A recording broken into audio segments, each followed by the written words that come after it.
नमस्कार, आप देख रहे हैं पत्रिका टीवी। आपके साथ मैं हूं दीपेश जैन। तो जिस दिन का बेसब्री से इंतजार किया जा रहा था मध्य प्रदेश में सत्ता परिवर्तन के बाद, वो दिन आज आ चुका है और काफी जद्दोजहद, काफी कश्मकश, काफी अटकलबाजी और काफी द्वंद्वों के बीच में आखिरकार चंद नाम चुन लिए गए हैं मध्य प्रदेश की कैबिनेट के लिए और लिहाजा बस अब से कुछ देर बाद मध्य प्रदेश में कैबिनेट विस्तार होने वाला है। राजभवन में पूरी तैयारियां हो चुकी हैं। 5 नाम अब तक सामने आए हैं जो हम आपको बता रहे हैं। तो शिवराज मंत्रिमंडल का गठन आज हो रहा है। वैसे शिवराज सिंह चौहान ने मार्च महीने में ही शपथ ले ली थी और उसके बाद अकेले वो प्रदेश की सत्ता को संभाले हुए थे, पूरा कार्यभार संभाले हुए थे। तो दोपहर 12 बजे, जी हां, ठीक अब से आधे घंटे बाद ये 5 चेहरे हैं, ये 5 नाम सामने आ चुके हैं जो शपथ लेंगे। और नाम हम आपको बताते हैं। इंदौर की सांवेर सीट से पूर्व विधायक, पूर्व मंत्री तुलसी सिलावट, जो सिंधिया खेमे के माने जाते थे, लेकिन उनसे ऊपर है नरोत्तम मिश्रा, दतिया से विधायक और बीजेपी के वरिष्ठ विधायक हैं। इसके बाद तीसरा नाम आता है कमल पटेल। जी हां, पूर्व मंत्री कमल पटेल। ये देखिए, पहले हम डॉक्टर नरोत्तम मिश्रा का परिचय दें। दतिया से 6 बार के विधायक हैं, बीजेपी के संकट मोचक कहे जाते हैं। ग्वालियर चंबल इलाके के ये कद्दावर नेता हैं और इस सरकार में उप मुख्यमंत्री के दावेदार माने जा रहे हैं। पार्टी का ब्राह्मण चेहरा है और 2003, 2008, 2013 में तीनों सरकारों में अलग अलग विभागों में मंत्री पद संभाल चुके हैं। इससे भी सबसे खास बात यह कि कमलनाथ सरकार, जी हां, 1.25 साल में कमलनाथ सरकार को ढाने में इनकी प्रमुख भूमिका थी। यह दूसरा बड़ा चेहरा एमपी कैबिनेट का तुलसी राम सिलावट, सांवेर विधानसभा सीट से विधायक थे, सिंधिया गुट के प्रमुख नेता हैं, बिल्कुल खासम खास नेता, मालवा का कद्दावर चेहरा अब बन गए हैं। और दूसरी बड़ी बात यह कि कमलनाथ सरकार में स्वास्थ्य मंत्री रहे, लेकिन रातों रात सिंधिया के साथ न केवल पार्टी छोड़ी, मंत्री पद छोड़ दिया और बिल्कुल अपने राजनीतिक भविष्य को उन्होंने दांव पे लगा दिया। अनुसूचित जाति वर्ग का ये प्रतिनिधित्व इस सरकार में करेंगे। गोविंद सिंह राजपूत सुर्खी विधानसभा से 3 बार के विधायक हैं और सिंधिया गुट के ये भी एक प्रमुख नेता हैं। बीच बीच में ऐसी खबरें चलती रही कि शायद सिंधिया इनसे नाराज हैं, लेकिन एक बार के कहने पर इन्होंने इस्तीफा दे दिया। बुंदेलखंड में कद्दावर चेहरा रहे कांग्रेस का और अब बीजेपी का चेहरा वहां पर बन गए हैं। कमलनाथ सरकार में राजस्व और परिवहन मंत्री रहे। तीसरे चेहरे की बात करते हैं, कमल पटेल, हरदा से 5 बार के विधायक, संघ के बेहद करीबी और नर्मदापुरम संभाग के ये बीजेपी के कद्दावर नेता हैं। जब जैसा पार्टी ने आदेश दिया तब उन्होंने वैसा काम किया। गौर सरकार में मंत्री भी रहे। 2013 में हालांकि ये चुनाव हार गए थे और इसके बाद हाशिए पे चले गए थे। ये ओबीसी वर्ग का प्रतिनिधित्व करेंगे। तो देखिए, ब्राह्मण यानी सामान्य वर्ग, ओबीसी अनुसूचित जाति। चौथा चेहरा मानपुर से 5 बार की विधायक मीना सिंह। चूंकि एक महिला मंत्री को भी लिया जाना था, इसलिए सबको चौंकाते हुए यहां पर आप देखिए मीना सिंह को शामिल किया गया है। महिला आदिवासी नेत्री और आदिवासी चेहरा ये प्रतिनिधित्व करेंगी इस सरकार में। उमा भारती सरकार में राज्य मंत्री रही थी 2003 में। उसके बाद कभी हार कभी जीत का सिलसिला चलता रहा और अनुसूचित जनजाति यानी आदिवासी वर्ग का ये इस सरकार में प्रतिनिधित्व करेंगे। 5वें चेहरे की बात करते हैं तो ये देखिए, ये हमने आपके सामने 5 चेहरे रखे हैं। डॉक्टर नरोत्तम मिश्रा, तुलसी सिलावट, गोविंद राजपूत, कमल पटेल और मीना सिंह। तो कुल मिलाकर के जिस शिवराज मंत्रिमंडल का विस्तार किया जा रहा था काफी समय से, वो घड़ी आ चुकी है और बस अब से कुछ मिनटों के बाद राजभवन में राज्यपाल लालजी टंडन इन 5 चेहरों को शपथ दिलाएंगे। हालांकि काफी जद्दोजहद थी, कई नाम थे और बड़ी मुश्किलें थी बीजेपी आला कमान के सामने भी, शिवराज सिंह चौहान के सामने भी और कह सकते सिंधिया के सामने भी कि चूंकि अभी ज्यादा बड़ा कैबिनेट विस्तार नहीं हो रहा है, लिहाजा अपने खेमे से किन चेहरों को मौका दिया जाए। तो कुल मिलाकर के तय ये हुआ है मिल बैठ करके, और क्योंकि सवाल भी उठ रहे थे सरकार के ऊपर कि जल्द से जल्द एक कैबिनेट विस्तार हो, लिहाजा आज 5 चेहरों के साथ मंत्रिमंडल विस्तार हो रहा है। इस पूरे मसले पर, इस पूरे विषय पर विस्तार से चर्चा करते हमारे वरिष्ठ सहयोगी अभिषेक श्रीवास्तव जी हमारे साथ में जुड़ चुके हैं स्टूडियो से। अभिषेक जी, आपका स्वागत करते हुए सबसे पहले यही, क्या इतने छोटे मंत्रिमंडल की उम्मीद आप भी कर रहे थे? निश्चित तौर पे अगर छोटा मंत्रिमंडल नहीं होता तो शायद ये सियासत की भेंट चढ़ जाता। कांग्रेस तमाम तरह के आरोप लगाती कि कोरोना काल में भारतीय जनता पार्टी जश्न में मशगूल है, मंत्रिमंडल के गठन में मशगूल है, और भी तमाम तरह के आरोप लगाती। दीपेश जी बिल्कुल, लेकिन क्या चौंकाने वाली बात है सबसे पहले, क्योंकि सागर संभाग से ऐसा लग रहा था जब हम भी लिस्ट बनाते तो सबसे पहले गोपाल भार्गव लिखते थे, फिर भूपेंद्र सिंह लिखते थे, फिर लेकिन यहाँ तो दोनों बड़े चेहरे नदारद हैं इस लिस्ट में से। निश्चित तौर पे ये एक ऐसी लिस्ट है जिसकी कल्पना किसी ने नहीं की थी। 2-3 नाम जो है शुरुआती नाम है वो तो माने जा रहे थे कि वो मंत्री पद बनेंगे, मंत्री पद पे आसीन होंगे, लेकिन उसके अलावा जो 2 नाम और आए हैं, कमल पटेल और मीना सिंह का, वो कहीं से भी उस सूची में नहीं था, न संभावित सूची में था, न कयासबाजी में था, न राजनीतिक गलियारों में चर्चा का विषय था। तो ये देखने में जरूर आ रहा है कि सिंधिया ने जिस हिसाब से कहा था कि 50-50 होगा, वो 50-50 का फार्मूला भी यहाँ अपनाया नहीं गया है। सिर्फ उनको 2 मंत्री अभी दिए गए हैं, उसके अलावा बाकी जो भी हैं वो सिर्फ और सिर्फ शिवराज जी की पसंद हैं, चाहे वो मिश्रा जी हों, चाहे उसके अलावा अन्य 2 नाम हो। दीपेश बिल्कुल, लेकिन क्या वजह लग रही है? क्या चूंकि गोविंद राजपूत सागर संभाग से आते हैं इसलिए सिर्फ बैलेंस करने के लिए अभी गोपाल भार्गव और भूपेंद्र सिंह का नाम नहीं इसमें? देखिए, गोविंद राजपूत के विषय में तमाम तरह की बातें की जा रही थी। ये भी कहा जा रहा था कि सिंधिया नाराज हैं और तमाम तरह की और भी अटकलें लगाई जा रही थी, लेकिन जिस हिसाब से सिंधिया ने उनका नाम बढ़ाया वो कहीं ना कहीं ये बताता है कि वो आज भी विश्वस्त हैं। इसके अलावा जो संभागवार बात करते हैं तो अभी निश्चित तौर पे कई संभागों को प्रतिनिधित्व मिलना बाकी है। अभी शुरुआती चरण में कोरोना से लड़ने के लिए शिवराज सरकार ने एक छोटे मंत्रिमंडल का गठन करने जा रही है। इस मंत्रिमंडल का अभी उद्देश्य ये होगा कि जो प्रमुख विभाग हैं जिनकी मदद लेनी है इस संकट काल से निकलने में, उनका डिस्ट्रीब्यूशन किया जाए और वहाँ गाड़ी जो है वो सुचारू रूप से संचालित की जाए। बिल्कुल, लेकिन ये समझ में नहीं आ रही सर बात कि आपके पास और अनुभवी चेहरे थे, बहुत सारे चेहरे थे, आप 2-3 मंत्री और बढ़ा सकते थे, लेकिन केवल 5। क्या ये केवल वही कश्मकश थी, जद्दोजहद थी, कोई नाराज ना हो जाए, या वही गुटबाजी या सिंधिया की नाराजगी या बड़ी मुश्किलें थी जो केवल 5 नाम के साथ अब आप मंत्रिमंडल विस्तार करके और सरकार चलाने जा रहे हैं, जिसमें कि अब मीना सिंह बहुत समय से वो सक्रिय राजनीति से दूर हैं, कमल पटेल 2013 का चुनाव हार गए थे, वो बिल्कुल सक्रिय राजनीति से दूर थे। अब आप चूंकि 5 मंत्री के साथ इतना बड़ा प्रदेश संभालने जा रहे हैं, उसमें भी फिर आप ऐसे चेहरों को लाएं जो हाल फिलहाल में मंत्री नहीं थे। देखिए, कमल पटेल की आपने जिक्र किया तो कमल पटेल का विवादों से भी नाता रहा है। बहुत ज्यादा विवादों में उनका नाता रहा है। उनके बेटे को जिला बदर भी किया गया, तमाम तरह के आरोप भी लगे थे, खनन को लेकर भी उनका नाम लगातार वो आगे आता रहा। तो ऐसे में निश्चित तौर पर दीपेश जी आपका कहना ये सही है कि बहुत सारे चेहरे ऐसे थे जो मंत्री बन सकते थे, लेकिन जो उसके बाद सियासत उभरती और उससे पार पाना शिवराज के लिए मुश्किल हो सकता था। तो इसलिए शिवराज ने कहा न इनको लाते हैं न उनको लाते हैं, ऐसे चेहरों को लाते हैं न जो इस गुट के हों न जो उस गुट के हों, यानी कि वो निर्गुट हों, वो पार्टी के हों। तो शिवराज ने उनको प्राथमिकता दी, चाहे मीना सिंह हो, चाहे उसके अलावा अन्य जो नाम हैं। जी बिल्कुल, लेकिन अब इससे क्या लग रहा है आपको? कुछ कश्मकश पैदा होगी, कुछ खटाई आएगी वरिष्ठ नेताओं के मन में, या फिर उनको समझाइश दे दी गई होगी पहले, या समझा लिया होगा कि अगले कैबिनेट विस्तार में आपको एडजस्ट किया जाएगा?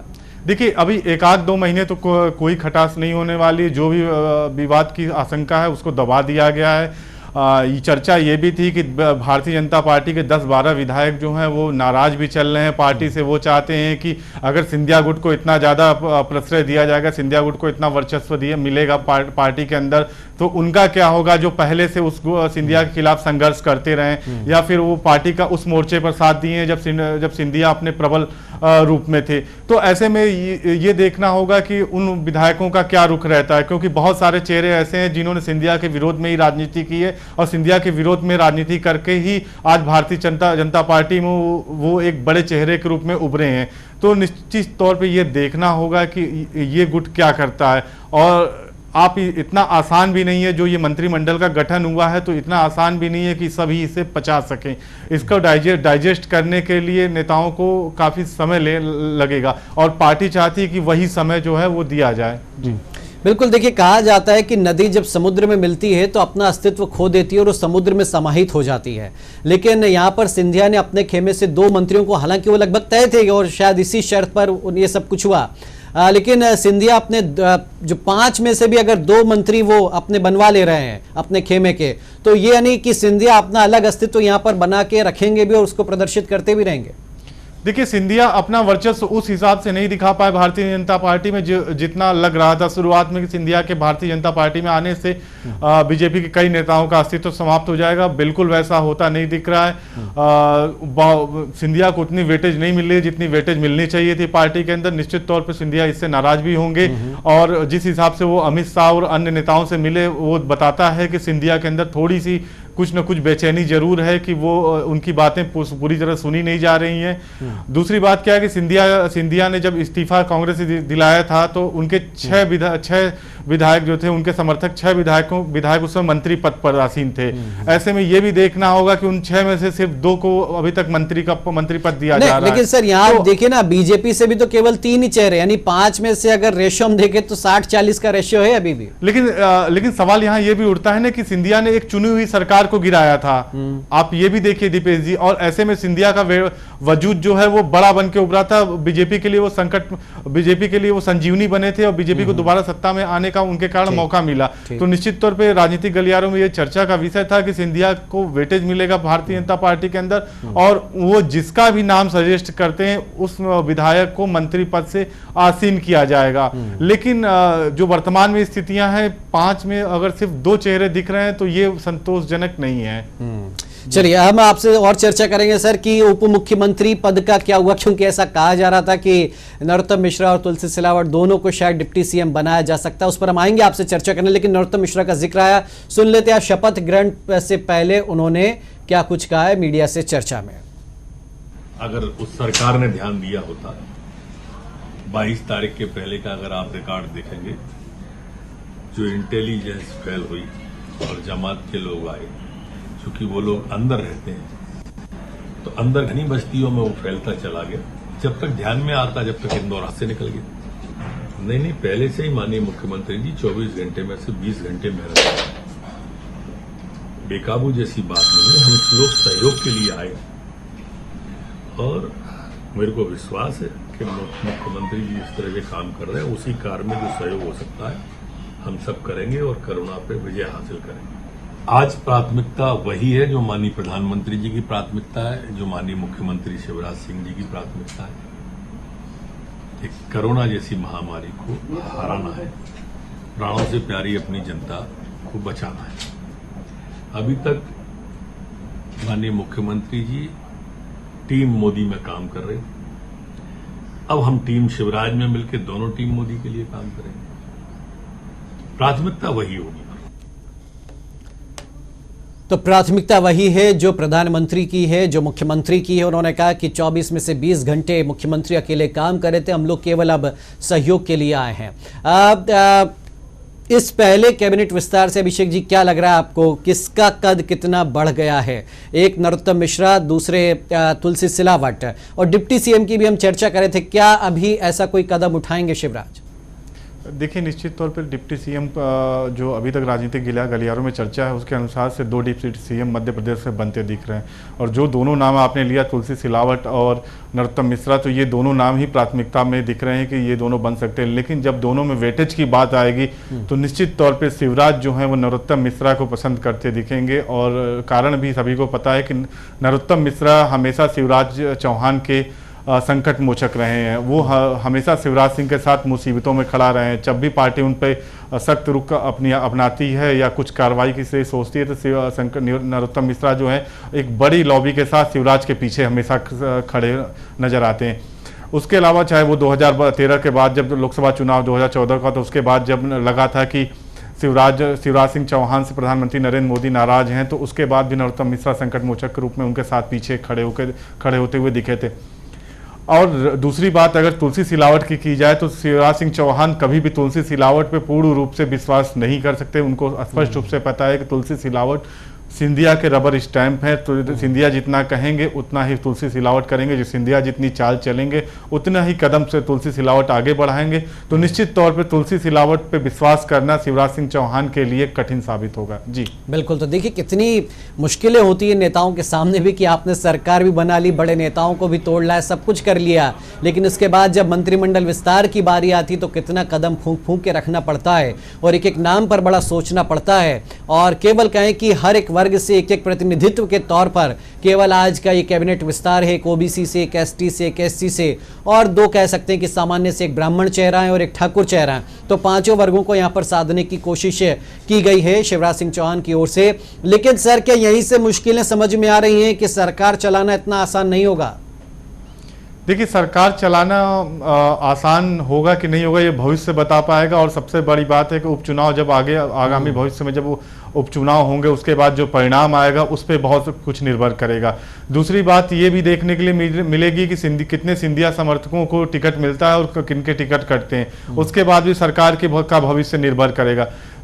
तीसरी चीज़ ये भी है कि ये देखें कि बीजेपी के नेता ये भी देखेंगे कि सिंधिया को ज़्यादा वेटेज मिलता है या उनके स्थानीय विधायकों या और स्थानीय मंत्रियों को, तो इस पे भी सरकार का भविष्य निर्भर करेगा। अगर सिंधिया का कद बीजेपी में बहुत अधिक बढ़ गया तो निश्चित तौर पे सरकार चलाना मुश्किल होगा और कहीं ना कहीं जो बगावत की स्थिति है वो बुलंद होगी।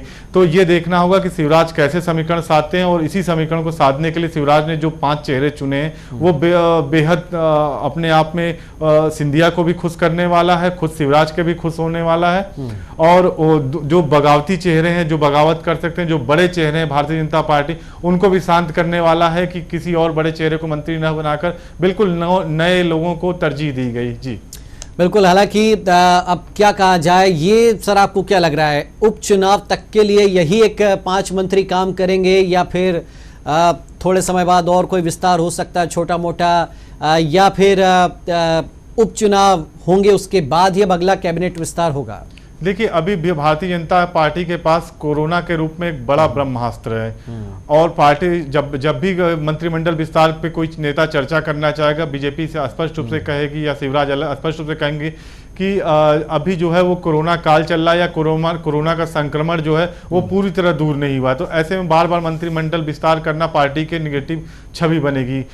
तो उस छवि को बचाने के लिए हमें मंत्रिमंडल का विस्तार बार बार नहीं करना चाहिए। तो शिवराज सिंह चौहान तमाम तरह की बातें करके मंत्रिमंडल के विस्तार को अभी रोकना चाहेंगे और जो चेहरे अभी मंत्रिमंडल में शामिल हुए हैं उन्हीं को सोचेंगे कि ये 2-3 महीने 4 महीने तक स्टैंड करें और यही चेहरे जो हैं उनके साथ 3-4 महीने तक लगातार बने रहें, ताकि जितने मंत्री बनेंगे बेबगावत उतनी ज्यादा होगी, उतने ज्यादा विरोध के स्वर होंगे और उतनी ज्यादा जो शिवराज सिंह चौहान जो भी नीतियां लागू करना चाहेंगे उतना ज्यादा विरोध होगा, दिक्कत होगी। तो यानी ये कह सकते हैं कि अभी मतलब बहुत आगे तक की, चूंकि बीजेपी आलाकमान बहुत आगे तक की सोच करके चलता है और इसीलिए शायद ये 5 चेहरे जिनमें से 3 तो निर्विवाद थे, नरोत्तम मिश्रा, तुलसी सिलावट, गोविंद राजपूत, इनका सबको पता था कि बनेंगे। लेकिन कमल पटेल और मीना सिंह का नाम जिस तरह सामने आया है, रिएक्शन हालांकि बाद में आएंगे क्योंकि कई सीनियर, एक सर और खास बात यहां छूट रही है, एक भी ऐसा वरिष्ठ चेहरा नहीं है, यानी ये सभी जो है युवा चेहरे हैं और मीना सिंह और कमल पटेल सीनियर लीडर जरूर है लेकिन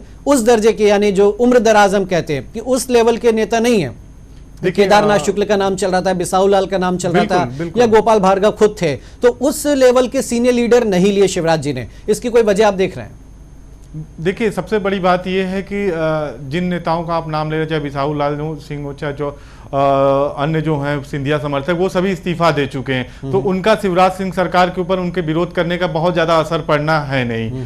दूसरी बात क्या है, भारतीय जनता पार्टी के विधायक अगर असंतुष्ट होते हैं तो उसका असर जरूर भारतीय जनता पार्टी सरकार की सेहत पर पड़ेगा। तो शिवराज सिंह चौहान कभी नहीं चाहते कि उनके पार्टी के, उनके धड़े के नेता जो है वो नाराज हो और बिल्कुल वो इन सब के बीच में 1-2 ऐसे चेहरे लेकर आए जिनका कोई विरोध नहीं कर सकता, चाहे कमल सिंह पटेल हो अथवा मीना सिंह हो। तो इनका विरोध आप नहीं कर सकते। ये भी साथ ही आपने कार्यकर्ताओं में एक संदेश देने का काम किया है कि हम जो है मंत्री का चयन करते हैं तो उसमें हम चेहरे नहीं देखते, हम ये देखते हैं कि किसने जमीनी लेवल पे मेहनत किया, कौन कार्यकर्ता रहा, कौन पार्टी से कब से जुड़ा हुआ है। तमाम तरह की बातें हैं, तमाम तरह की अच्छे संदेश जो है वो कार्यकर्ताओं के बीच दिए जा सकते हैं। और शिवराज सिंह चौहान एक माहिर नेता हैं, एक माहिर राजनीतिज्ञ हैं, वो सब कुछ जानते हैं कि कैसे, कब और कहां कौन सी चाल चलनी है और कितनी चाल चलनी है। जी सर, एक कयास क्या आप लगाएंगे कि गोपाल भार्गव को अभी पहले मंत्रिमंडल में नहीं लिया है, तो क्या उनके लिए विधानसभा अध्यक्ष या उपाध्यक्ष जैसी पोस्ट हो सकती है? बिल्कुल हो सकती है। गोपाल भार्गव एक मजे हुए नेता है, और जब विपक्ष में सरकार थी तो गोपाल भार्गव की भूमिका जो है, विपक्ष में जब शिवराज थे तो उन गोपाल भार्गव की भूमिका बहुत ही जबरदस्त रही। वो लगातार मुद्दों की ओर ध्यान बटाते, बार बार ट्वीट करते, तमाम हर उस मुद्दे की ओर ध्यान बटाते जो जिस पे कमलनाथ सरकार को घेरा जा सकता था। तो निश्चित तौर पे यहाँ जो भार्गव जी की जो भूमिका है उसको कहीं से भी बिसराया नहीं जा सकता, भूला नहीं जा सकता। तो शिवराज सिंह चौहान ने उनके लिए कोई बड़ी भूमिका, और पार्टी ने कोई बड़ी भूमिका जरूर सोच रखी होगी। हो सकता है कि आपने जो कहा विधानसभा अध्यक्ष, तो हो सकता है कि उन्हें विधानसभा अध्यक्ष के रूप में उन्हें नई जिम्मेदारी दी जाए। बिल्कुल। तो एक बार फिर अपने दर्शकों को बता दें कि केवल 10 मिनट बचे हुए हैं, राजभवन में पूरी तैयारियां हो चुकी हैं और शिवराज सिंह चौहान के साथ पांचों नेता पहुंच गए हैं राजभवन, और जहां पर राज्यपाल लालजी टंडन बस अब से कुछ देर बाद उन्हें शपथ दिलवाएंगे।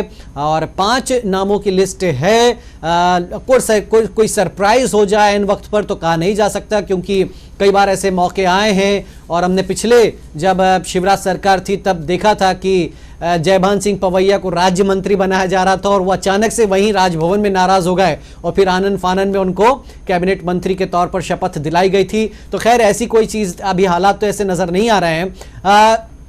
एक चीज और सर, ये 6 महीने में क्या उपचुनाव की आपको सूरत नजर आ रही है? क्योंकि कोरोना जिस तरह से, थोड़ा जिक्र, चूंकि कोरोना संकट चल रहा है, क्या अभी 2 महीने हो चुके हैं, 4 महीने में क्या हम इस स्थिति में होंगे कि यहाँ पर उपचुनाव जैसा जो एक बहुत बड़ा रश होता है, जहाँ पर लाखों लोग इस चुनाव में जुटते हैं, क्या वो उपचुनाव की स्थिति आएंगी या फिर उसको भी आगे डिले किया जा सकता है?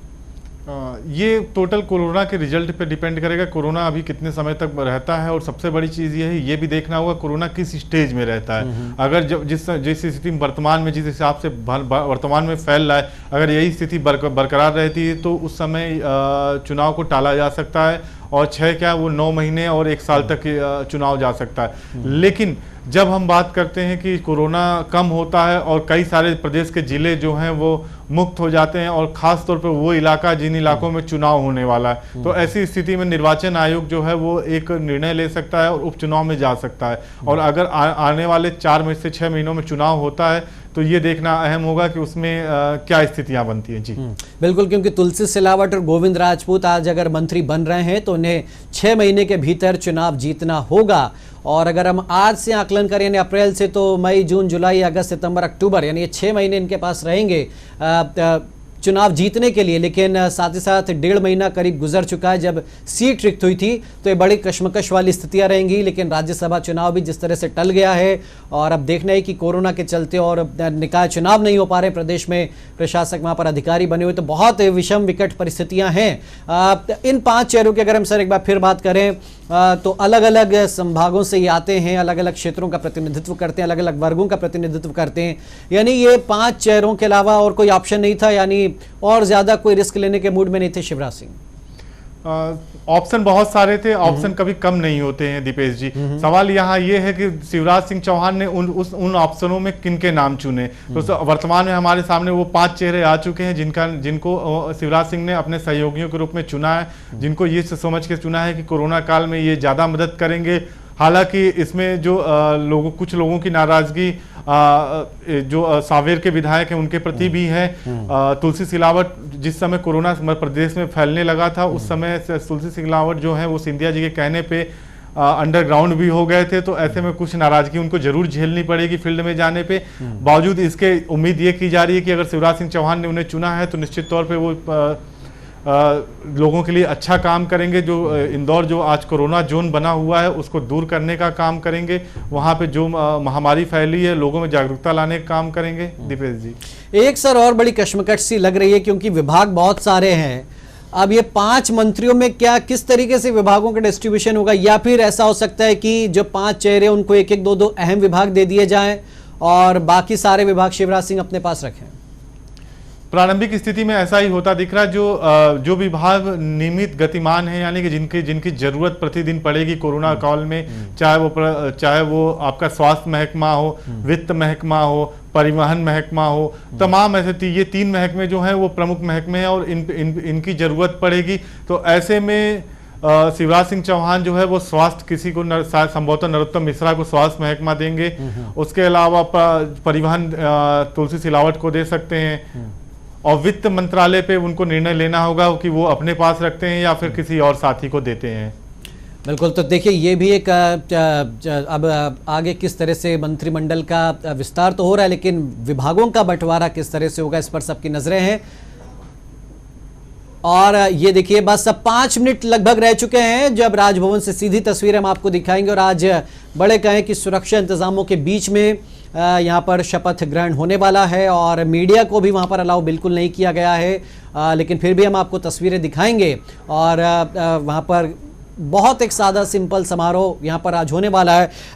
बड़ा देखिए सर, जितना इंटरेस्टिंग ये सत्ता परिवर्तन था उतना ही नीरज पहले शिवराज जी का शपथ ग्रहण हुआ, और उसके बाद अब ये जो दूसरा कैबिनेट विस्तार है वो बिल्कुल एकदम सादा सिंपल हो रहा है। दीपेश, सवाल दोबारा रिपीट करेंगे क्या आप? बिल्कुल यही कि जितना इंटरेस्टिंग तरीके से सत्ता परिवर्तन हुआ था, अब ये जो कैबिनेट विस्तार हो रहा है, शपथ ग्रहण हो रहे हैं, उतने ही बिल्कुल बिना शोरगुल, बिना हो हल्ले, यानी कोरोना ने कहे कि वो खुशियों पर एक तरह से पानी फेर दिया बीजेपी की। बिल्कुल दीपेश जी, आपने बिल्कुल बहुत बढ़िया सवाल उठाया। आपको याद होगा कि होली का दिन था, और होली के दिन हम सभी जो है स्टूडियो में आके काम कर रहे थे, सारे साथी लगे हुए थे, न कोई जश्न का माहौल, यहाँ कुछ साथी रंग लगाकर भी ऑफिस में बैठे हुए थे। जिस हिसाब से एक दिन पहले से जो स्थितियां चल रही थी, कभी कोई गायब होता, कभी कुछ सूचना आती, कभी कुछ होती कि सरकार अब जा रही है, तब जा रही है। सिंधिया जो है वो अमित शाह से मुलाकात हो चुकी थी, और तमाम तरह की गतिविधियां चल रही थी। तो निश्चित तौर पर जितना उल्लास उस समय दिख रहा था, उतना उल्लास अब भारतीय जनता पार्टी में इस दौर में नहीं दिख रहा है। न उस हिसाब के बयान आ रहे हैं, न मंत्रिमंडल को लेकर कोई बयान आ रही है। कल रात तक की स्थिति असमंजस में थी कि मंत्रिमंडल का विस्तार होगा कि नहीं होगा, नए मंत्री शामिल होंगे कि नहीं होंगे। तमाम तरह की रात 12:30 पौने 1 बजे के आसपास ये चीजें स्थिति क्लियर होती है कि नहीं, 5 मंत्री हैं जी, ये 5 नाम सामने आते हैं जिनको मंत्री के रूप में शपथ दिलाई जाएगी। उसके बाद लेकिन सवाल ये है कि ये मंत्री उस वक्त में शपथ ले रहे हैं जबकि सोशल डिस्टेंसिंग, फिजिकल डिस्टेंसिंग का फार्मूला लागू है। लोग समूह में बाहर नहीं निकल सकते, जश्न नहीं मना सकते, घरों में कैद रहना है। तो ये चाह के भी इसे उत्सव के रूप में नहीं मना सकते। दीपेश जी बिल्कुल, और कह सकते हैं कि अब कमल पटेल जो अरसे से इंतजार कर रहे थे दोबारा मंत्री बनने का, मंत्री तो बन रहे हैं लेकिन कोई जोश यहाँ पर नहीं दिखा पाएंगे कार्यकर्ता साफ तौर पर। और हमें नहीं लगता है कि अब इन हालातों में ये नेता अपने क्षेत्र में भी लौटेंगे, बल्कि चूंकि अब उन्हें जो जिम्मेदारी दी गई है तो उन्हें 24/7 यहाँ पर काम करके दिखाना होगा। बड़ी चुनौतियां हैं सर नए मंत्रियों के सामने भी। बिल्कुल, सबके सामने बड़ी चुनौतियां हैं, और चूंकि इनकी संख्या कम है, नाम जो है उंगलियों पे गिने जा सकते हैं, सबको जुबान पे याद हो सकता है। तो ऐसे में सभी की, पूरे मध्य प्रदेश की जो जनता है उनकी निगाहें इन पे रहेंगी, कौन क्या कर रहा है, किसे कौन सा विभाग मिला, और उस विभाग में उसने पहला डिसीजन क्या लिया, वो जनता के हित में था या ट्रांसफर पोस्टिंग वाला था, या फिर पुरानी सरकार के किसी फैसले को बदलने वाला था। तो लोगों की निगाह ये रहेगी कि ये जो नए मंत्री हैं इनके डिसीजंस क्या होते हैं और ये ताबड़तोड़ कैसे काम करते हैं, ताकि कोरोना को दूर भगाया जा सके, कोरोना को खत्म किया जा सके, और लोग जो हैं वो अपनी नियमित दिनचर्या में वापस आ सकें। जी बिल्कुल, तो चलिए बस कह सकते हैं कि 2 मिनट और इसके बाद सीधे राजभवन से हम आप तक तस्वीरें पहुंचाएंगे, जहां पर आज एक बिल्कुल सादे समारोह में यहां पर 5 जो विधायक, कहें कि 3 विधायक, 2 पूर्व विधायक, बड़ा दिलचस्प भी है कि विस्तार भी है जिसमें 2 ऐसे नेता हैं जो कि अभी विधायक नहीं है, बावजूद इसके वो शपथ ले रहे हैं, और 6 महीने के भीतर उनको उपचुनाव ज़रूर लड़ना होगा। उसके बाद उनका मंत्री पद बरकरार रहेगा, लेकिन उपचुनाव में अगर कुछ खेल हो गया, जनता किसके साथ चले उसका भरोसा नहीं है, क्योंकि सीटें बहुत सारी हैं, और इसीलिए कांग्रेस ने भी एक कहा था कि अभी अल्प विराम है। और सर क्या लग रहा है, कांग्रेस के पास अभी भी एक उम्मीद बची हुई है? कांग्रेस का एक ट्वीट था, जब कमलनाथ सरकार गई थी तो कांग्रेस ने एक ट्वीट किया था कि इंतजार करिए 15 अगस्त को कमलनाथ ध्वजारोहण करेंगे। तो आप उस ट्वीट को पढ़िए और ये आनंद लगाइए कि अंदाजा लगाइए कि मध्य प्रदेश में सियासत किस स्तर पे, मतलब कमलनाथ जो थे वो उन्होंने कुछ और सोच के रखा है। तो कुल मिला जुलाकर इतनी आसान ये सत्ता नहीं है, और ये पूरे 5 साल जो अभी बचे हुए जो 3.5 साल बचे हैं उसमें पूरा सियासी ड्रामा देखने के लिए मिलेगा। बहुत मजे वो राजनीति के लिहाज से बेहद द्वंद्व भरा रहने वाले हैं ये 3.5 साल, और इसमें कोई रूठेगा, कोई किसी को मनाना होगा, और ये भी तय नहीं है कि कब कौन रूठ जाए और किसको कब कौन मनाना पड़े। बिल्कुल, कब अपने पराये हो जाएं और फिर पराये अपने हो जाएं। बिल्कुल। क्योंकि कई ऐसे नेता थे जो कह रहे हैं कि साहब हमको बीजेपी का टिकट नहीं मिल पाया, नहीं तो हम भी आ जाते।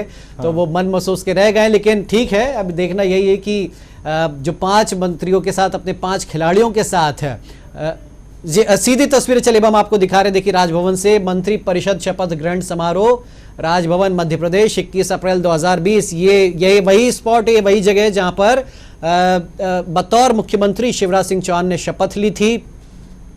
और इस वक्त वहां पर तमाम कुर्सियां खाली हैं, इंतजार किया जा रहा है। पहले सीएम शिवराज सिंह चौहान पहुंचेंगे, उनके बाद राज्यपाल महोदय का आगमन वहां पर होगा। और मंच व्यवस्था अब किस तरह की है, इस पर सबकी निगाहें। चूंकि आज मीडिया को बिल्कुल बैन किया गया है राजभवन में, लिहाजा वहां पर आज जो तस्वीरें हम आपको दिखा रहे हैं उसमें आप देख सकते हैं कि यहां पर बस चंद मिनटों में शपथ ग्रहण समारोह शुरू होगा और राज्यपाल महोदय मंच पर आ चुके हैं। और ये देखिए आप, हर चेहरे पर मास्क है और सोशल डिस्टेंसिंग का भी लगभग पालन यहां पर किया जा रहा है। शिवराज सिंह चौहान भी आ चुके हैं, मंचासीन हो चुके हैं। और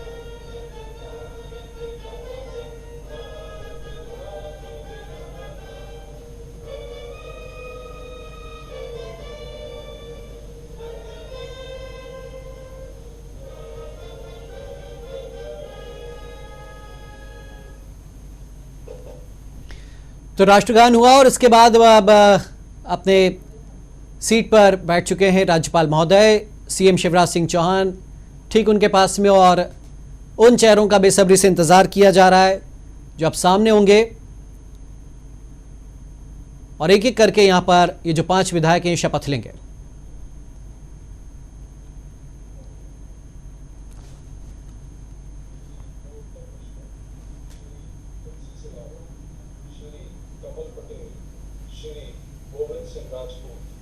सुश्री मीना सिंह अपने पद तथा गोपनीयता की शपथ ग्रहण करने के लिए यहाँ उपस्थित हैं।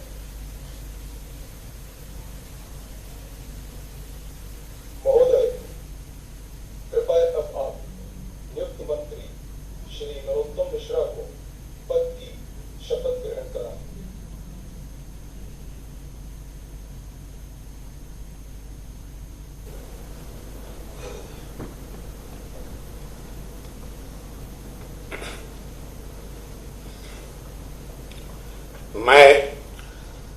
मैं डॉक्टर नरोत्तम मिश्रा ईश्वर की शपथ लेता हूं कि मैं विधि द्वारा स्थापित भारत के संविधान के प्रति सच्ची श्रद्धा और निष्ठा रखूंगा।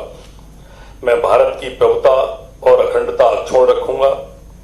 मैं मध्य प्रदेश राज्य के मंत्री के रूप में अपने कर्तव्यों का श्रद्धापूर्वक और शुद्ध अंतःकरण से निर्वहन करूंगा तथा मैं भय या पक्षपात, अनुराग या द्वेष के बिना सभी प्रकार के लोगों के प्रति संविधान और विधि के अनुसार न्याय करूंगा। महोदय, कृपया अब आप नियुक्त मंत्री श्री नरोत्तम मिश्रा को गोपनीयता की शपथ ग्रहण कराएं। मैं डॉक्टर नरोत्तम मिश्रा ईश्वर की शपथ लेता हूं कि जो विषय मध्य प्रदेश के मंत्री के रूप में मेरे विचार के लिए लाया जाएगा अथवा मुझे ज्ञात होगा, उसे किसी व्यक्ति या व्यक्तियों को तब के सिवाय, जबकि ऐसे मंत्री के रूप में अपने कर्तव्यों के सम्यक निर्वहन के लिए ऐसा करना अपेक्षित हो, मैं प्रत्यक्ष तथा अथवा अप्रत्यक्ष रूप से संसूचित या प्रकट नहीं करूंगा। तो पहला चेहरा डॉक्टर नरोत्तम मिश्रा, जिन्होंने पद और गोपनीयता की शपथ ली, और इससे आप अंदाजा लगा सकते हैं कि संभवतः गृह और स्वास्थ्य विभाग सौंपे जाएं। गृह विभाग सबसे अहम जिम्मेदारी इस वक्त, चूंकि पुलिस विभाग की सबसे ज्यादा जिम्मेदारी पूरे प्रदेश में लॉ एंड ऑर्डर बनाए रखने की, और उसके बाद दूसरा अहम विभाग स्वास्थ्य विभाग है, जिस पर और ज्यादा जिम्मेदारियां हैं कोरोना से निपटने की। लिहाजा ये जो संकट मोचक हैं, अब अपनी भूमिका किस तरह निभाते हैं, इस पर सबकी नजरें रहेंगी। तो पहली शपथ ली है डॉक्टर नरोत्तम मिश्रा ने, और चौथी बार वे मंत्री बने हैं।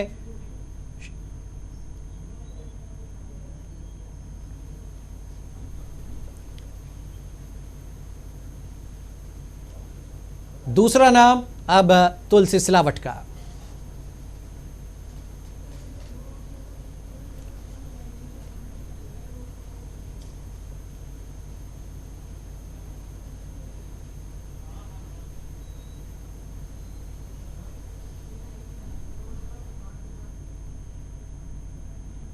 महोदय, कृपया अब युक्त मंत्री श्री तुलसी सिलावट को पद की शपथ ग्रहण कराएं।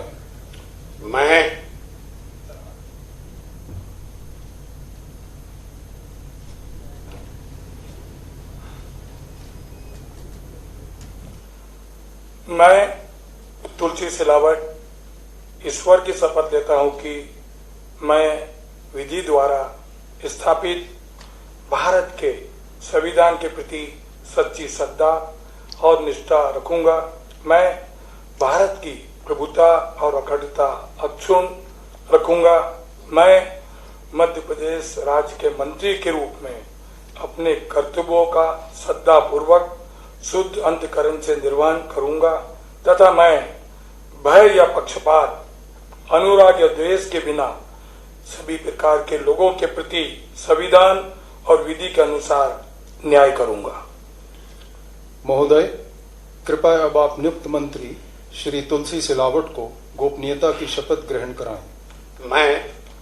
मैं तुलसी सिलावट ईश्वर की शपथ लेता हूं कि जो विषय मध्य प्रदेश राज्य के मंत्री के रूप में मेरे विचार के लिए लाया जाएगा अथवा मुझे ज्ञात होगा, उसे किसी व्यक्ति या व्यक्तियों के तब तक के सिवाय, जबकि ऐसे मंत्री के रूप में मैं अपने कर्तव्यों के प्रति सम्यक निर्वहन के लिए ऐसा करना अपेक्षित हो, मैं प्रत्यक्ष अथवा अप्रत्यक्ष रूप से ससूचित या प्रकट नहीं करूंगा।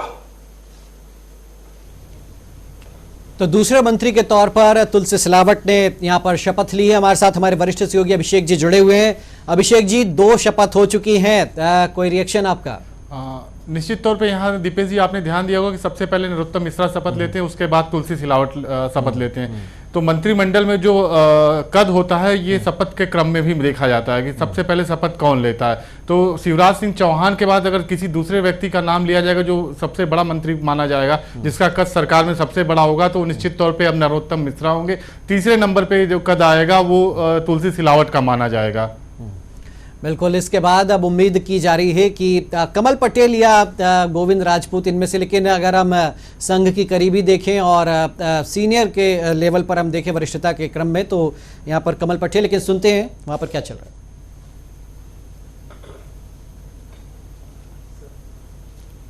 अभिवादन करते हुए यहाँ पर तुलसी सिलावट, और काफी दूर से देखिए यहाँ पर सब कुछ सोशल डिस्टेंसिंग का पालन करते हुए चल रहा है। श्री कमल पटेल को पद की शपथ ग्रहण कराएं। तो तीसरे मंत्री के तौर पर कमल पटेल शपथ लेने आ चुके हैं।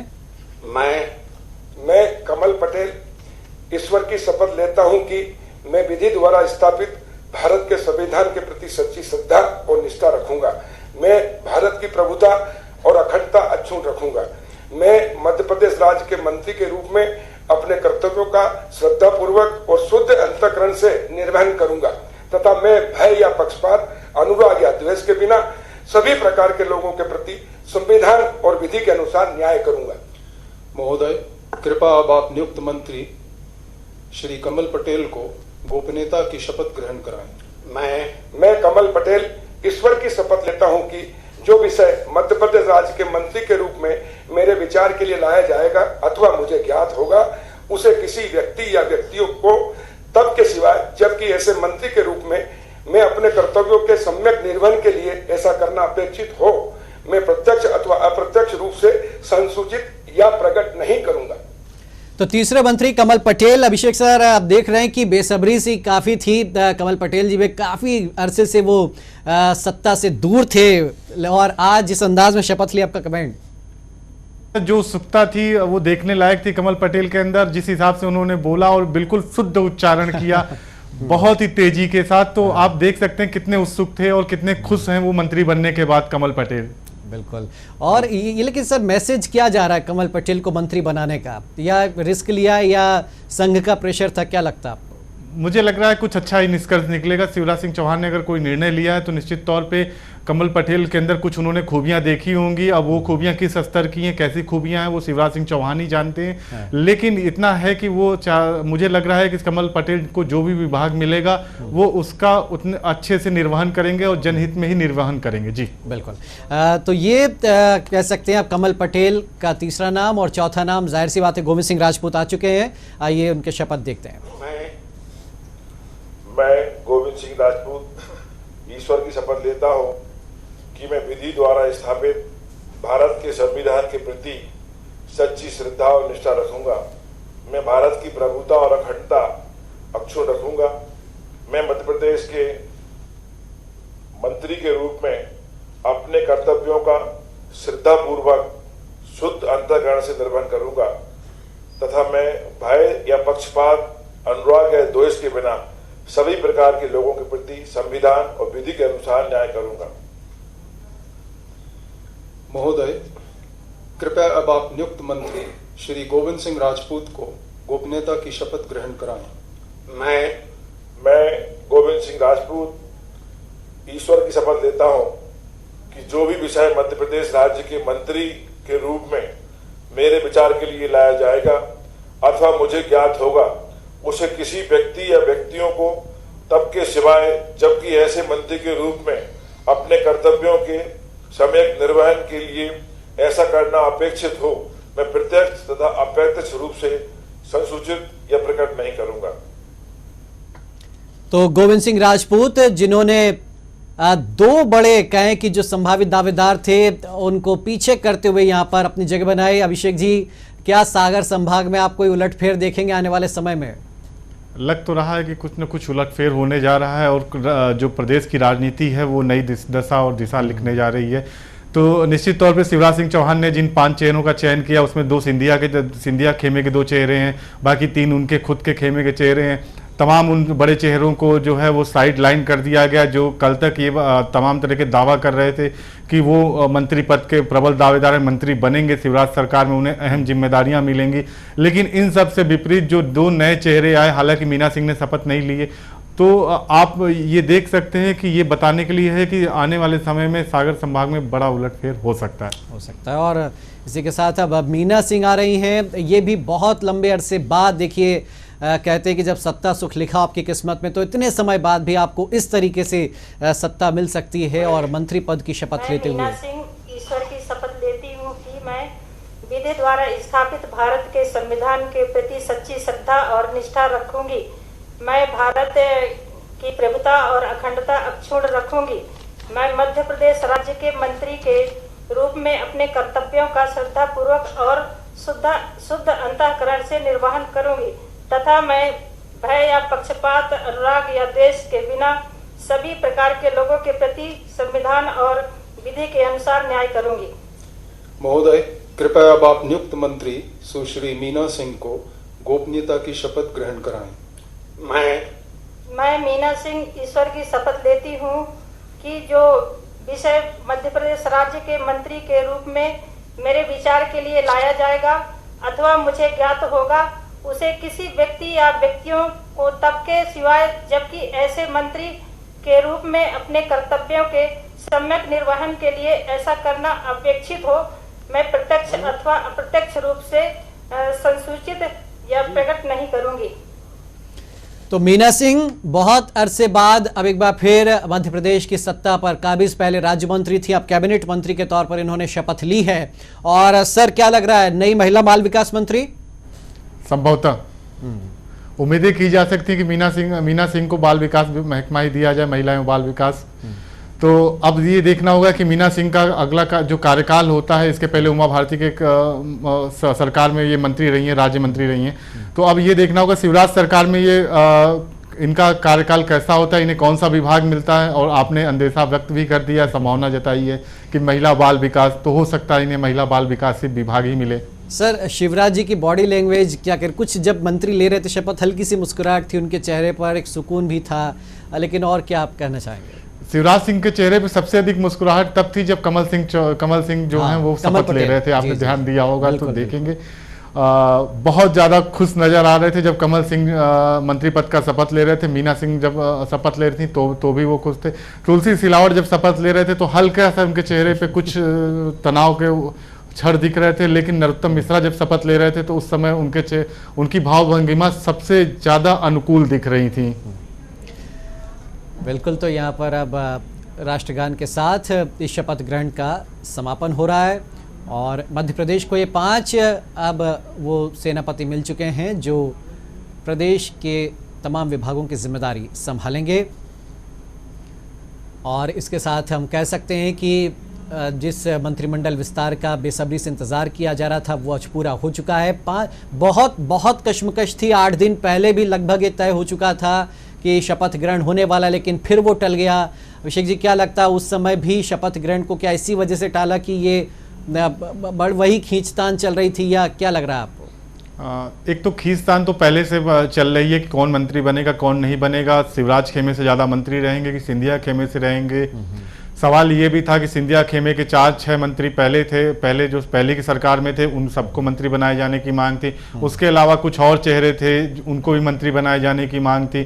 तो निश्चित तौर पे भारतीय जनता पार्टी में एक अंतर्द्वंद चल रहा था, वो भी दिक्कत ही थी। दूसरा क्या है, सरकार गठन के लिए, मतलब सरकार में मंत्रिमंडल के विस्तार के लिए जैसे ही बीजेपी तैयार होती है उसके बाद कोरोना जो है वो ज़्यादा व्यापक पैमाने पर फैलने लगता है। इंदौर और भोपाल जैसे शहर जो हैं वो तेज़ी से बढ़ते हैं और बड़े हॉट स्पॉट के रूप में उभर जाते हैं। तो ऐसे में अगर उस समय सरकार गठन का निर्णय लिया जाता और जब पूरा देश लॉकडाउन था, पूरा स्टेट आपका राज्य लॉकडाउन था, सारे शहर लॉकडाउन में थे, तो सब बड़ा सवाल खड़ा होता। कांग्रेस यहाँ सवाल खड़ा करती कि आखिर ऐसी क्या विषम परिस्थितियां हैं कि सरकार में नए मंत्री शामिल करने पड़ रहे हैं। इसके अलावा सबसे बड़ी चीज है कि यहाँ मंत्रिमंडल नहीं था तो भी कांग्रेस सवाल खड़ा कर रही थी कि शिवराज जो हैं वो वित्त मंत्री भी हैं, शिवराज जो हैं वो गृह मंत्री भी हैं, शिवराज सिंह जो हैं वो उनके पास परिवहन विभाग भी है, शिवराज सिंह जी हैं वो। सर थोड़ा सा रोक रहा हूं आपको, देखिए तुलसी सिलावट जी बिल्कुल पास बैठ गए थे नरोत्तम मिश्रा जी के। फिर जो राजभवन के अधिकारी उन्होंने कहा कि भैया सोशल डिस्टेंसिंग का पालन कीजिए। अभिषेक सर बिल्कुल सोशल डिस्टेंसिंग का पालन करना होगा, सभी को करना होगा, तभी कोरोना से हम जंग लड़ सकते हैं। जाहिर सी बात है। और ये सर ये जो एक फोटो सेशन की रस्म अदायगी वहां पर, उस पर आप क्या कहना चाहेंगे? जी एक बार रिपीट करेंगे? जी सर आप सुन पा रहे हैं? जी थोड़ी ऑडियो प्रॉब्लम। मैं ये कह रहा सर, ये जो फोटो सेशन चल रहा है और इस पर आप कुछ अगर कहना चाहें तो। फोटो सेशन में आपने जो मैंने बताया क्रम बताया था मंत्रिमंडल का, ये फोटो सेशन उसी क्रम को दिखाता है। राज्यपाल के एक तरफ शिवराज सिंह बैठते हैं, दूसरी तरफ नरोत्तम मिश्रा बैठते हैं, उसके बाद जो है वो तुलसी सिलावट बैठते हैं। तो आप अंदाजा लगा सकते हैं कि तुलसी सिलावट का कद जो होगा वो मध्य प्रदेश की सरकार में तीसरे नंबर पे होगा। नंबर 1 पे शिवराज सिंह चौहान, नंबर 2 पे नरोत्तम मिश्रा और नंबर 3 पे तुलसी सिलावट। तो ऐसे में आप देखिए कि मतलब सिंधिया खेमे के होने के नाते कमल पटेल जी को सर देखिए आप, तो अभिवादन उनका जो है बिल्कुल चेहरे पर झलक रहा है। बिल्कुल कमल पटेल काफी खुश नजर आ रहे हैं और शिवराज सिंह चौहान भी काफी खुश थे जब कमल पटेल जो है वो शपथ लेते हैं। तो जाहिर सी बात है। तो सर जो आप बात कह रहे थे उसको मैं चाहूंगा कि पूर्ण विराम दें कि ये जो अब हुआ है कैबिनेट विस्तार, 5 सिपाही हुए हैं आज तय, और आप कह रहे थे कि कांग्रेस इसी को मुद्दा बना रहे थे कि भाई एक तरफ आप कर ही नहीं रहे, तो क्या ये रस्म अदायगी हुई है, प्रेशर में कैबिनेट विस्तार है, या फिर क्या कहना चाहेंगे? निश्चित तौर पे जो तमाम तरह के सवाल उठ रहे थे, कांग्रेस सवाल उठा रही थी कि सरकार सिर्फ अकेले और अकेले इस विपरीत परिस्थितियों में शिवराज सिंह चौहान चला रहे हैं। दूसरी तरफ सवाल ये भी था कि अगर बड़े व्यापक पैमाने पे कैबिनेट विस्तार करते तो वहां भी कांग्रेस सवाल खड़ा करती कि जब प्रदेश की जनता कोरोना से त्रस्त है तो ऐसे में शिवराज सरकार जो है वो जश्न मनाने में मशगूल है। तो यहाँ दोनों तरफ से शिवराज सिंह घिरे हुए थे, इसलिए उन्होंने एक बीच का रास्ता अपनाया और सिर्फ 5 चेहरों को मंत्री पद की शपथ दिलाई जाती है।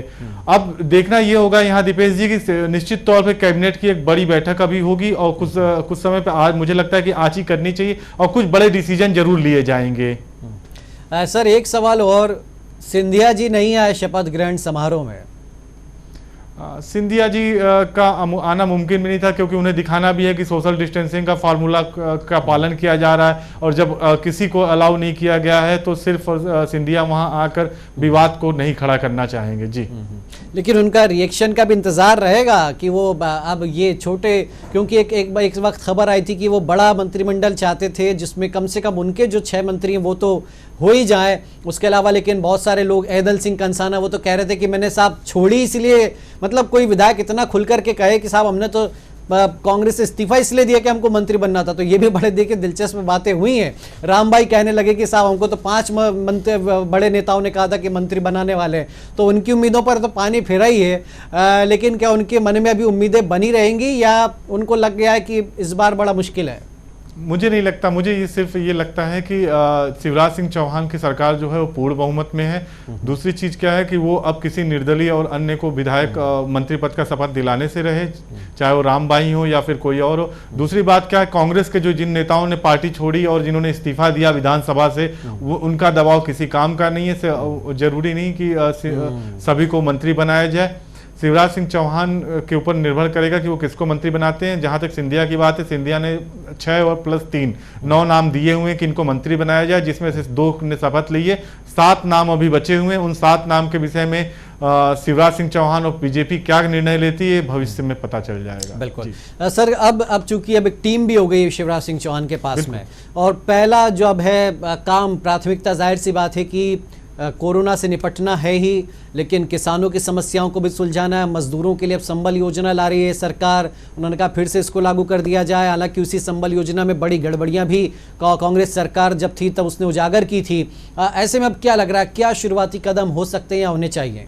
देखिए, शुरुआती कदम कुछ ऐसी योजनाएं जिसे कांग्रेस सरकार ने बंद कर दिया था उसे चालू किया जाएगा। दूसरी उससे भी बड़ी प्राथमिकता जो सबसे पहले सर्वोपरि करेंगे, कोरोना को लेकर कुछ बड़े डिसीजंस लेंगे कैबिनेट, और उसके बाद जनता में ये संदेश देने की कोशिश करेंगे कि कोरोना को लेकर हम कितने सजग हैं और हम ताबड़तोड़ डिसीजन ले सकते हैं। हमारी कैबिनेट जो है वो गठन के साथ ही एक मैराथन मीटिंग करती है और एक के बाद एक ताबड़तोड़ कई फैसले लिए जाते हैं जो सरकार के जो जनता के हित में रहते हैं। इसके बाद कांग्रेस सरकार की ओर से जो योजनाएं बंद कर दी गई थी, बीजेपी की प्रमुख योजनाएं, उनको भी दोबारा शुरू करने की घोषणा हुई। साथ ही कुछ बड़ी कार्रवाई की जाएगी जो कांग्रेस के शासनकाल में जिनको ढक दिया गया था। जी बिल्कुल, कह सकते हैं कि अभी बहुत सारी चुनौतियां हैं। अब शिवराज सरकार उनके इन 5 खिलाड़ियों के सामने, आज नरोत्तम मिश्रा ने मीडिया से कहा बातचीत में कि भाई कैप्टन जहां कह देगा फील्डिंग करने के लिए वहां खिलाड़ी खड़ा हो जाएगा, और यही खास बात है डॉक्टर नरोत्तम मिश्रा की कि वो अपने सीएम के, हालांकि एक वक्त वो भी खुद सीएम के कैंडिडेट हो गए थे, सीएम पद के दावेदार थे, लेकिन बीजेपी आला कमान ने तमाम किंतु परंतु के बावजूद सीएम शिवराज को ही इन मुश्किल हालातों में प्रदेश की सत्ता सौंपी थी। और अब ये जो 5 चेहरे उनके साथ किस तरह से वो काम करते हैं और प्रदेश की जनता कि जो बहुत सारी उम्मीदें भी हैं, बहुत सारी जो परेशानियां भी हैं, उनको किस तरीके से दूर किया जाता है, ये देखने वाली बात होगी। और सर क्या लग रहा है, ये जो अब आनन फानन में बहुत ताबड़तोड़ काम शुरू होना चाहिए, विभागों का बंटवारा भी क्या पहले से तय हो गया होगा ये, या अब राजीव जो शिवराज जी का एक तरीका था कि वो खुद मंत्रियों से पूछते थे कि वो किस में इंटरेस्टेड हैं, किस विभाग में, या वो क्या लेना चाहते हैं, आज क्या वो ऐसी वो कुछ खाना पूर्तियाँ होंगी या जल्दी से जल्दी मंत्रिमंडल के विभागों का बंटवारा हो जाएगा? देखिए, जो खाना पूर्ति उन्हें करनी होगी वो निश्चित तौर पे करेंगे, मीडिया को दिखाने के लिए, पब्लिक को दिखाने के लिए। ये सियासत है, यहाँ सब कुछ दिखाने पर ही बिकता है। तो निश्चित तौर पे ये सारी खाना पूर्ति होगी कि मंत्रियों से पूछा जाएगा कि आप किसमें इंटरेस्टेड हैं, और सभी को ये बताया भी गया होगा कि आपको क्या मिलना है। ये सब कुछ सारा ड्राफ्ट तैयार है और बस पिक्चर जो है उसमें सारी अदाकारी हो रही है। जी, स्वास्थ्य मंत्री सर, दोनों पूर्व स्वास्थ्य मंत्री, नरोत्तम मिश्रा भी, तुलसी सिलावट भी, ऐसे में क्या लगता है आपको? मुझे लगता है कि तुलसी सिलावट को स्वास्थ्य मंत्रालय नहीं मिलना चाहिए, लेकिन अगर फिर भी डिसीजन शिवराज सिंह चौहान सर को लेना है, और संभवतः मुझे जो लग रहा है कि नरोत्तम मिश्रा के पास स्वास्थ्य और गृह दोनों दे सकते हैं, या फिर हो सकता है कि गृह शिवराज सिंह चौहान खुद रखें और नरोत्तम मिश्रा को स्वास्थ्य दें। जी बिल्कुल। तो चलिए, अब सबकी नजरें रहेंगी इस पर कि क्या होता है। जो काफी समय से टला रहा था कैबिनेट विस्तार, हालांकि उम्मीद के मुताबिक वाकई बहुत छोटा निकला। इतने छोटे की तो किसी ने उम्मीद की नहीं थी, वरना तो चली रही थी बिना मंत्रियों के भी सरकार भी, प्रशासन भी। लेकिन खैर, अब देखते हैं कि अगला विस्तार क्या उपचुनाव के बाद ही होगा। क्या 6 महीने बाद उपचुनाव होंगे, नहीं होंगे? कोरोना कब तक रहने वाला है इस देश में, ये भी बड़ा सवाल है। कितनी मुश्किलें खड़ी करने वाला है, वो भी बड़े सवाल हैं। इनसे कैसे निपटती शिवराज सरकार, ये भी अपने आप में एक बड़ा सवाल है। बहुत शुक्रिया अभिषेक सर, हम लगातार चर्चा करते रहेंगे आपके साथ मध्य प्रदेश की इस नई कैबिनेट में, और कैबिनेट की पहली बैठक कब होती है इस पर भी सबकी नजरें रहेंगी। शिवराज सिंह चौहान आज कौन से डिसीजन लेते हैं, उनके विभाग के मंत्रियों को क्या आज विभाग मिल जाते हैं, इस पर भी नजरें रहेंगे। और पहला कदम क्या होगा इन तमाम विभागों के मंत्रियों का, यह भी देखने वाली बात रहेगी। तो कुल मिलाकर के इस बहुप्रतीक्षित कैबिनेट विस्तार हो चुका है। 5 चेहरे हैं, 5 अलग अलग क्षेत्रों से हैं, 5 अलग अलग वर्गों से हैं। एक ब्राह्मण, एक ठाकुर, एक एसटी, एक एससी और एक ओबीसी वर्ग से। कुल मिलाकर के एक सामंजस्य बिठाने की कोशिश की गई है, लेकिन क्या यह सामंजस्य बना रहेगा? क्या सिर्फ फुटबॉल तो नहीं होगी? क्या कोई नाराज तो नहीं होगा? जो रूठेंगे उनको कैसे मनाया जाएगा? कोरोना ने क्या कईयों की उम्मीद पर पानी फेर दिया है? इन तमाम सवालों के जवाब मिलने बाकी रहेंगे। फिलहाल हमारी इस खास पेशकश में इतना ही। आप देखते रहिए पत्रिका टीवी। नमस्कार।